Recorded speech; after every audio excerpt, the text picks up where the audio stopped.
Assalamualaikum warahmatullahi wabarakatuh. Bertemu lagi pada kesempatan kali ini saya Ade Amalia Salsabila dengan nomor 62101071002. Em, di sini saya akan menjelaskan tentang laporan keuangan bank. Nah, sebelum masuk ke jenis-jenis laporan keuangan bank, di sini saya akan menjelaskan mengenalkan laporan keuangan bank. Penilaian kerja suatu bank dapat dilakukan melalui analisis terhadap laporan keuangannya. Tentunya nih, laporan keuangan yang telah diaudit oleh akuntan publik eh, itu walaupun harus disadari bahwa laporan keuangan memiliki keterbatasan untuk mengungkapkan kondisi keuangan sejati pada bank tersebut. Nah, akal-akalan keuangan dan manipulasi data sulit untuk dihindari. Nah, untuk menghindari terjadinya pada suatu laporan keuangan bank, baik yang sudah go public maupun yang belum. Oleh sebab itu, para analisis perbankan dan investor menggunakan informasi lain selain laporan keuangan dalam membuat analisis kinerja suatu bank. Nah, setiap bank itu diwajibkan membuat dan menyampaikan laporan keuangan berupa eh, eh, neraca, laporan laba rugi, laporan komitmen dan kontingensi.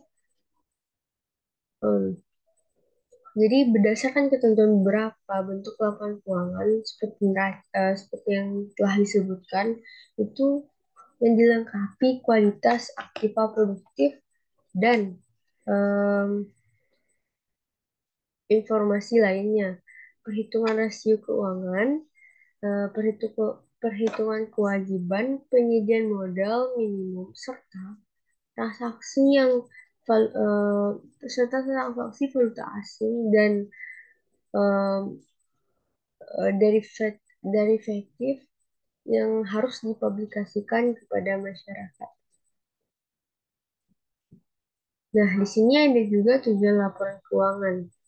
Nah, setiap laporan keuangan itu merupakan salah satu bentuk informasi dari aktivitas perusahaan di masa lalu dan juga bentuk pertanggungjawaban manajemen yang diharapkan mampu memberikan bantuan kepada pengguna.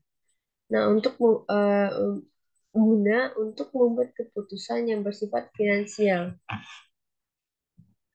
Nah, tujuan laporan keuangan itu menyediakan informasi yang menyangkut posisi keuangan, kinerja, serta perubahan posisi keuangan suatu perusahaan yang bermanfaat bagi sejumlah besar pemakainya dan pemangku kepentingan atau biasa disebut dengan stakeholders. Nah, dalam membuat keputusan finansial.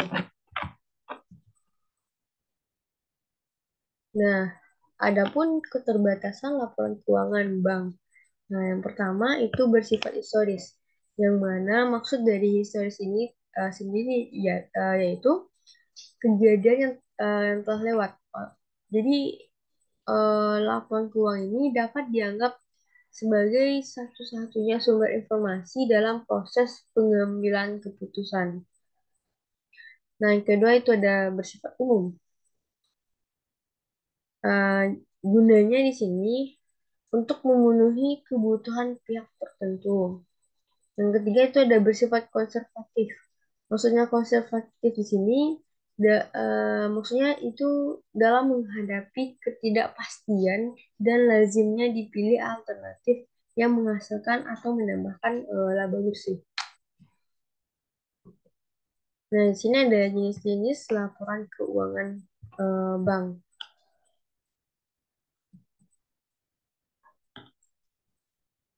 Yang pertama itu laporan keuangan bulanan.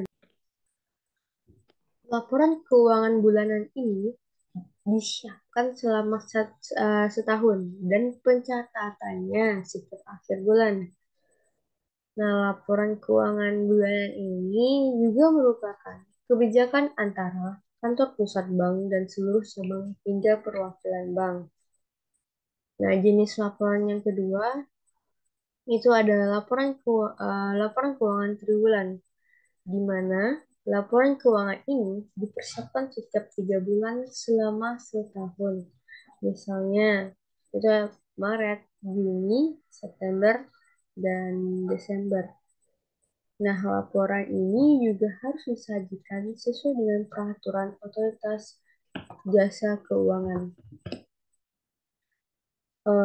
Maksudnya di sini em, mempubliskan laporan keuangan ini secara kinerja, hasil usaha, neraca bank berdasarkan PSAK, lalu pedoman akuntansi perbankan Indonesia, bahkan peraturan yang ditetapkan oleh Bank Indonesia. Nah, selanjutnya jenis yang selanjutnya itu laporan keuangan tahunan, di mana laporan keuangan ini biasanya dipersiapkan setiap tahun. Dan laporan ini juga bertujuan untuk memberikan informasi mengenai kondisi keuangan secara menyeluruh. Nah, jadi laporan ini akan memberikan gambaran kepada nasabah maupun publik mengenai kinerja secara performa dari bank tersebut selama 1 tahun. Nah, di sisi lain, laporan keuangan tahunan ini juga harus memberikan transparansi karena laporan ini akan diberikan kepada Bank Indonesia, lembaga keuangan lainnya, hingga terlibat dalam pengembangan usaha bank. Nah, sebenarnya ada komponen laporan keuangan bank. Nah, di sini ada yang pertama itu laporan neraca, di mana laporan ini menggambarkan kekayaan, kewajiban atau hutang, dan juga modal suatu perusahaan. Nah, di sini dalam laporannya ada unsur-unsur komponen dalam laporan keuangan. Yang pertama ada giro, kredit, pos deposito, penempatan Bank Indonesia, surat berharga dan obligasi, dan penyisihan penghapusan aktiva. Dan selanjutnya itu ada laporan laba rugi, di mana laporan ini dalam memberikan informasi mengenai sejumlah pendapatan suatu perusahaan selama periode tertentu. Nah, dalam secara bentuknya, laporan laba rugi ini disajikan secara multiple step maupun berjenjang. Nah, selain itu, perhitungan pendapatan bunga bersih dapat dihitung melalui pendapatan bunga dan biaya bunga. Bahkan, jumlah pendapatan bunga bersih akan menginformasikan mengenai tingkat penyebaran pendapatan yang terjadi di bank. Selanjutnya ada laporan komitmen dan kontingensi, yang mana disebut sebagai rekening administratif dan dapat disajikan secara terpisah mengenai antara komitmen dan kontingensi. Nah, maksud komitmen di sini ialah suatu perikatan atau kontrak berupa janji yang tidak dapat dibatalkan oleh satu pihak dan harus dilaksanakan apabila suatu persyaratan yang disepakati bersama itu terpenuhi. Nah, sedangkan kontingensi di sini maksudnya yaitu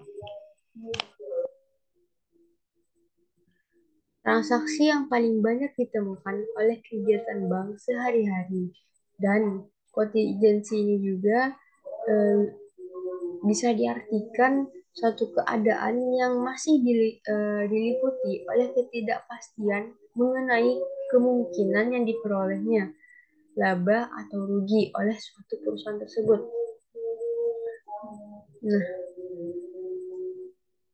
Nah, selanjutnya ini ada akun-akun laporan keuangan bank. Itu yang pertama ada kas, penempatan pada BI, di mana di sini ada giro BI, sertifikat BI, dan lainnya. Selanjutnya itu ada giro pada bank lain, di mana di sini ada rupiah dan valuta asing, dan ada penempatan bank lainnya.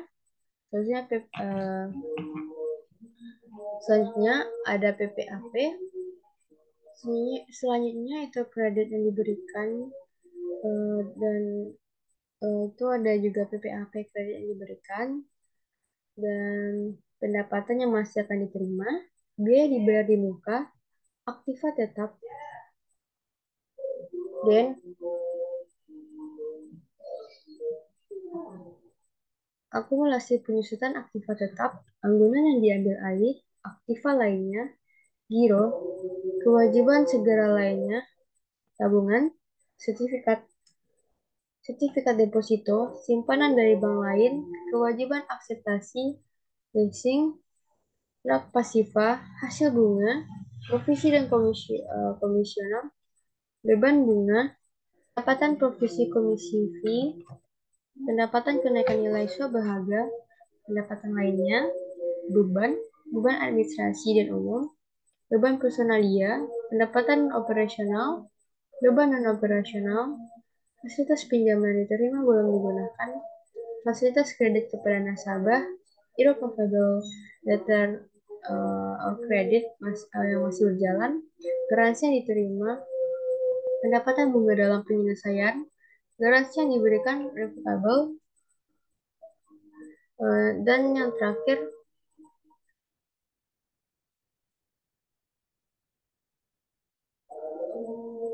long position. Nah, sekian dari materi tentang laporan keuangan bank. Jika ada kesalahan dalam penyampaian kata, saya mohon maaf. Saya akhir dengan Assalamualaikum warahmatullahi wabarakatuh.